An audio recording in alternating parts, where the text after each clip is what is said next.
Pray everybody is doing well. You see the title. We come back for another conversation on the Seeking Sister Wife show.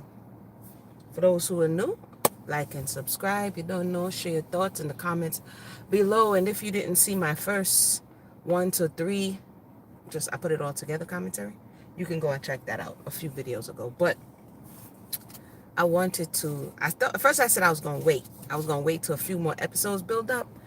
And then this episode was so, I don't know if you guys saw it. So spoiler alert, if you didn't see it, you might want to go watch it if that's what you're into and then come back, right? But I watched it one time last night just reviewing it. And then I watched it today because I needed to take notes, okay? I needed to take notes, y'all. Because if y'all know me, the names escape me sometimes. No disrespect, but I got anywho, I need some ginkgo or somebody. But let's do this review, y'all. As usual, I'm going to leave the Snowdens for last, okay? As a matter of fact, I'm going to leave the 2 melanated couples for last. Shout out to all of those who just joined us. I'm going to leave the Snowdens for last, and I'm going to leave, I keep forgetting their name, the Clarks for last. So let's just jump into Mexico. Mexico. I think they're named the Merrifields. And if you don't know what this show is, it's on TLC. I think it's in the 3rd season. And it's talking about polygyny, namely polygyny. And it's following these families who declare that this is what they're into. And so you get to, for all of the people who like hypotheticals, you get to actually go into their homes and see what's going on. So I find it interesting because I've spoken a lot, discussed a lot about polygyny on this channel from an educational standpoint. And I think that this show is great illustration of what to expect. So anywho, the Merrifields, the people I told you guys last week that this woman divorces the husband. I don't know whose idea was that. Judging by the way things are going, I think it was dude's idea. And now they're in Mexico with the new Juby. Juby is like the girlfriend who's gonna be the fiance, right? Who speaks no English and who they have to speak to with a translator. Red flag, red flag, red flag. On top of that, the minute he gets there, what I told you, the guy, he didn't smile. He didn't have no vibes. The whole time he was sitting with the wife. It could be something else going on in their marriage. Who knows, right? I have my suspicions. But the minute he sees the new woman, he got smiles. You seeing all 32. He got a pep in his step. He laughing. I was like, well, who is this dude? Garrett, what's his name? Garrick. I'm like, who is this new person, right? Anywho, let me see what I wanted to pull out. Okay, so now once the wife does it, right, she's starting to begin to regret her decision because she was banking on the fact that the husband would have her back. But now that she's not legally married, she has no claim. That's why I said it was retarded of her, because now you're just dealing with the honor system. And as she voiced her concerns, what if he leaves? What if he changes his mind? She has nothing to fall back on, and she has 2 children. I don't think she was thinking straight. Her family and friends tried to warn her. I don't know what was going on with that. So at this point, I think he's going to take a sharp left turn. He already shows signs of taking that sharp left turn. And I think she has reason to be concerned, personally. But let's go on. This is just a review. Let's see. The Winders. The Mormon couple, the Orthodox Mormon couple, they're young, number one. What I found telling is that her mother and her grandmother was there in this episode with the baby shower. And the mother and the grandmother are telling her, I don't think that the way you're moving and the way you're going about things is the right thing. A lot of times people say, oh, it's because you're Western. Oh, it's because of all of these things. But when you listen to people who have gone through it, because it is sometimes we have our mind set on something, we don't want to hear the alternative. We don't want to hear the other side. We don't want to hear the experiences because we take them as, okay, this is negative, right? And I don't think they're necessarily being negative. They're keeping it real, but she's not in a position to hear it. Now, essentially, it's 2 of them, and they are now at the point where they are trying to bring in another woman while the second one is pregnant and the first one is constantly having miscarriages. But like I said the other day, Desire is a blinding principle. Desire has the ability to blind us. And it doesn't matter what you desire. At this point, they desire having multiple partners in the relationship. It can be whatever you desire. In one way, they say when you set a goal, you put your blinders on and you move towards that goal. But on the other side, doesn't matter what the goal is, you can end up hindering yourself or hurting those around you because you wanted to get this thing so much that you did it at all costs. You were willing to sacrifice. And we see that when people go after fame and fortune and Hollywood and all of these things, they're willing to sacrifice. The desire has blinded them so much that they will give up all of these things and everything to get that thing. And then once they attain that thing, they begin to lament. You know who came to mind? Jim Carrey.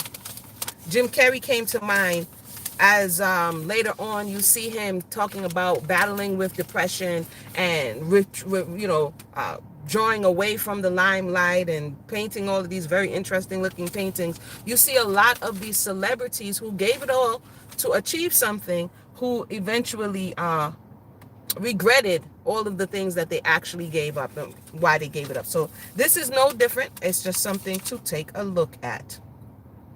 Sophie's grandmother says,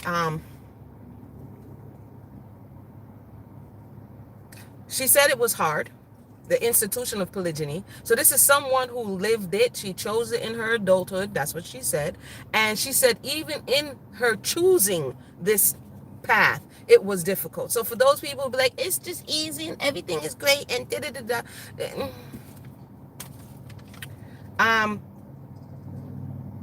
And she also said that she's been at it for 50 years and that if you don't get the right combination of people, it doesn't work. This is from the mouth of the elder. She had her mother there and her grandmother, and from the mouth of the elder says, if you don't get the right combination of people, it doesn't work. So I just wanted to put that in there. And the grandmother also noted that sometimes women are just curious. There's a lot of, I have heard a lot of stories in times past where the woman, she says, I'm down. But really she's curious. Really she wants to stick her toe in the water. So the grandmother was saying that she came across a sister wife who just wanted to try it out. And after the first baby, she left. Right? So there's people who, like Vanessa in the second series, who said she was for it, and when she got into it, she says, no, this is not for me. And we see this happening time and time again, but people are not putting those things into the pot. They're saying, oh, it's because of this, oh, it's because of that. No, that's the cost of entering into this type of space. And again, yes, this is another conversation about polygyny. I've seen some people pop in and out. So if it's not your cup of tea, I feel you. You know what I'm saying? But I think it's interesting, so we're going to keep on. The Clarks. This is the new people. The Clarks.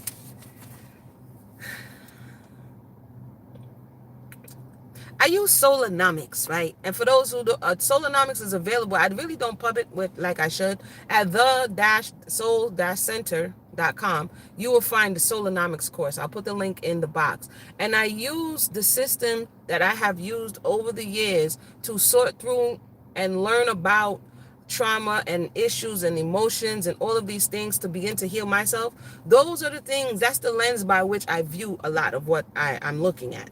Yeah. So like I said, different people can be looking at the same thing, but if they're coming from a different perspective, they're going to have a different outtake. So the Clarks, when I was looking at their situation and the reaction of the new woman that came in, I'm like, that was last week. She went on for them. And so this week she told what was really the issue, which essentially is that because she's not working, and I've said this before, outside in the marketplace, because she's working in the home, the currency that she gets in the home does not translate in the marketplace. This is why a lot of people don't understand when they say, oh, feminism ruined the family, this, that, and that. When the woman is not getting, or whoever, in most cases it's the woman, when you're not getting currency, when you're not able to go out and into the outside society and get the things you need, you are dependent. And when you are dependent, you are vulnerable. And you are vulnerable to whomever you are dependent on. Now, if that person, if you don't feel comfortable, if you don't trust that person, you are going to show it in different ways. You're going to show that you are not comfortable. Either if you're aggressive, then you're going to lash out. If you like to internalize things, maybe you might go into depression, because you know that for everything, in want of all things, like the Bible says, in want of all things, you have to appeal to this person.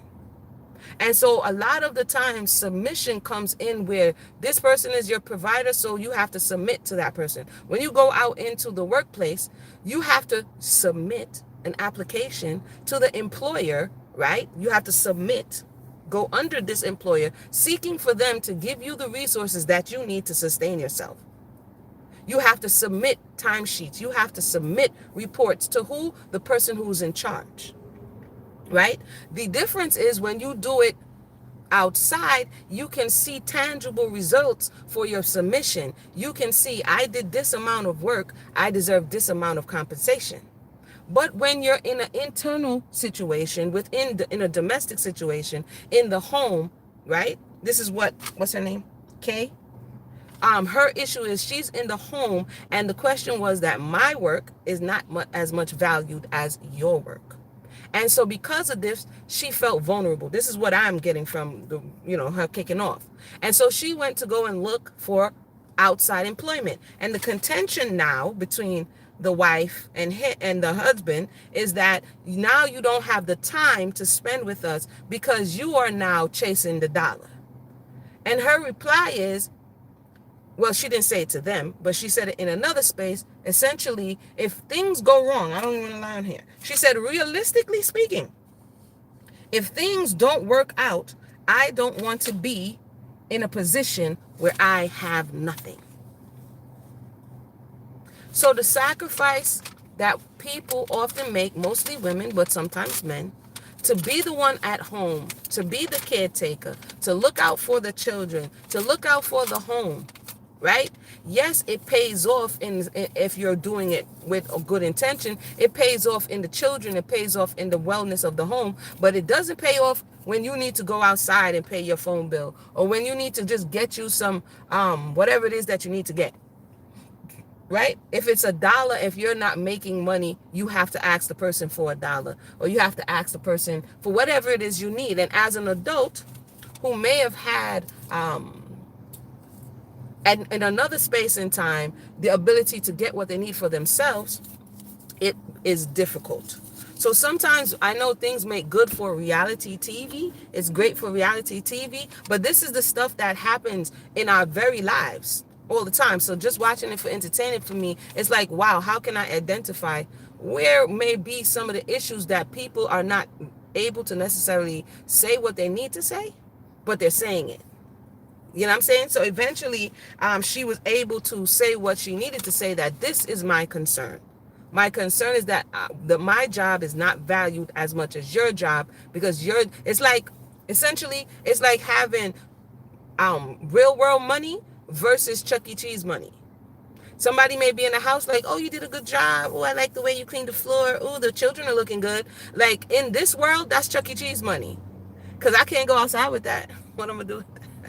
Right? So the men who may be questioning, like, why is she not submitting or whatever, you may want to check whether or not she feels comfortable being vulnerable with you, whether or not you have put things in place that she knows if anything goes down. In a lot of these polygyny situations, and don't worry, Snowdens, we're coming. In a lot of these polygyny situations, if she doesn't have access to life insurance, if something happens to you because you are the one who's bringing in things into the household, if she doesn't have her name on the life insurance, if she's not a beneficiary, if nobody knows her on bank statements, if something happens and she can't go to the hospital, all of those little that you think are little things tells her basically that she's a temp to perm. Right? You don't have any benefits. You're working at a job that if anything happens, there's no paid sick time. There's no, retirement. There's no severance. You're just per diem. But you ain't heard it from me. And last but not least, I'm not going to keep this long. The Snowdens.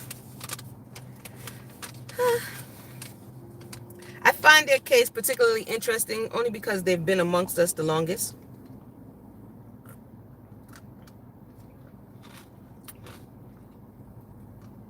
And they've tried this many times on camera and perhaps off camera. And it always seems that it's not working out. It's not working out. It's not working out.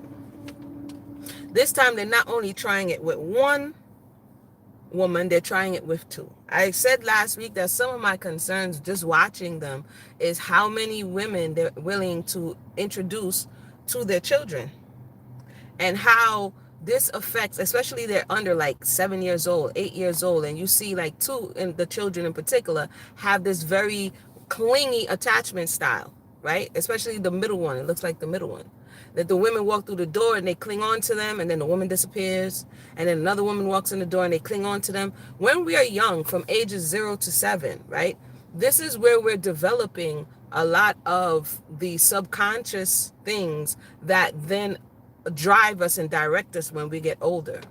So especially when we don't have the words yet and formulate the words yet, we are having all of this experience and we're taking it all in. We're just not yet able to process it. So at the age where these young children are, their parents to me seem to be very preoccupied with looking outside of themselves for the fulfillment that they need. For instance, the man, according to the narrative, he is the one who wants to have a big family, and she has met her capacity. But in the reality, you were just pregnant and you have two other small children. So all of your attention should be on the family that you have. It's like saying, I want 10 businesses, but I have yet to learn how to run one. And not to say that they're not running their household, but how can you possibly be putting all the attention that you need to on your children when you're constantly looking for sister wives?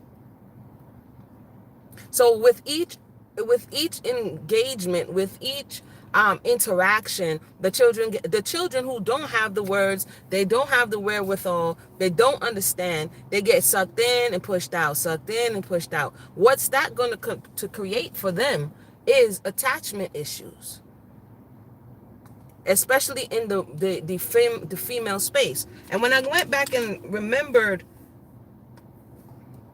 oftentimes we cycle our injuries subconsciously or consciously to the next generation. So on one side, a few episodes, they showed Ashley's mother. She's this no nonsense type woman, and she may not have taken well to that, right? So she may feel like she is lacking in the space of feminine energy and feminine connection, and that may be her allure to agreeing to this type of lifestyle, right? And in his side, this is what I wanted to come to you guys and share. And right before I came on live, I was like, what? So a few days ago, I saw that Dimitri shared on Instagram about his childhood. I was like, yes, excellent time for Solonomics for me to see if my theories are any but correct, right? So I was all excited. You know what I mean? I'm going to front because my friend said to me today, boy, you sure like searching. I like searching to understand me, the world around me. That's just how my mind works. So when I saw it, I was like, bet. But that was a few days ago. So I read it, and he was talking about his childhood, talking about he was like 5-year-old, and talking about looking for this 5-year-old boy, which was him, and how he was lost, and how he was rejected in his childhood, and mocked for his looks, and sent off when he was 14. Like all of these things that would begin to make sense of what we're seeing.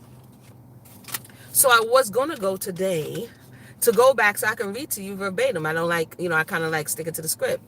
Do you know, I actually wrote something pertaining to healing under the post. Do you know I went there today so that I could prep for this conversation here? Gone. Not only is the post gone, the brother deactivated his Instagram account.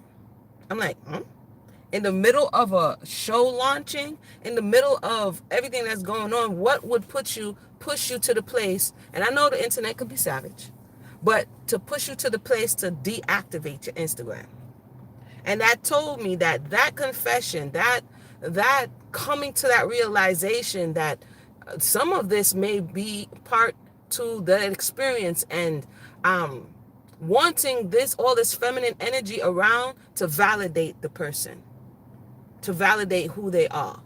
Instead of going to the root of the problem to fix who you are, oftentimes we go through, like for instance, a lot of people who became celebrities were mocked in their youth, or this happened to them or that happened to them, like Lizzo or whoever, and these people were mocked or whatever, and they had a talent, and so they used that talent to get to where they wanted, and so that they can get this adoration, so that they can get this acceptance, right? But even when they get it, it's only conditional upon how you're making this person feel, the people who don't know you. And so at the end of the day, that's still not fulfilling. You understand what I'm saying? So that's where I was like, brother, why? And I said to myself, I should have screenshot it, but I had no idea that it would disappear. I say all that to say that this pursuit may be, and it appears to be, something that has to do with childhood and the need to heal childhood injuries, so that we don't, because that same inability to attach and detach healthily, there's going to be something, and I don't want to put my mouth on them, but just seeing how the children are being exposed in this space, they're going to have something that they're going to need to address as they grow up. Thank you to all those who have just joined us. I'm just having a Solonomics. We know we ain't doing nothing without Solonomics. We're having a Solonomics discussion on what I'm seeing in this seeking sister wife conversation. That's my thoughts. If the brother is going through some real tough times, I pray that he sees the light and he's able to get the time and space that he needs to come to certain realization. The thing about some of these reality shows is when you put yourself out there to this degree and invite the world in, then the world comes in. You know what I mean? And the reality TV show doesn't tell us everything. So the little bits and pieces that we're getting, people, like what I'm doing right now, we're like, okay, this is what you're showing me. Okay, this is what I'm understanding based on what you're showing me. But some people take it a step further. Some people take it to, actually feel like this is the full embodiment of the person. Either you hate them or you love them or whatever it is. Okay, I think that's a bit much, but that's just me. Yeah, so basically that's my thoughts on this week's episode, is that it's becoming very telling of how the institution can be destabilizing. And people say, so can monogamy. Yes, but this is not ready to love. This is seeking sister wife. So that's why I'm talking about it. It can be destabilizing. It can be a handful, and it can be very revealing. And in the same way that people in general need to feel secure, you have to be even more hyper vigilant to make sure that the people that you are bringing in have a level of. That's one thing I wanted to also say. The guy Clarks kept saying, you're not doing it for the tribe, for the tribe, for the tribe. And it's like, sir. Like, what, you know what I mean? It's like for the tribe, and it's like, okay, she's asking the question, well, how am I benefiting? If this all goes south. So sometimes we buy into other people's vision, or they get us to buy into their vision, but there's like, okay, I bought into your vision, now what's the payout? How am I going to benefit from this? Is there an exit strategy? Where do we go from here?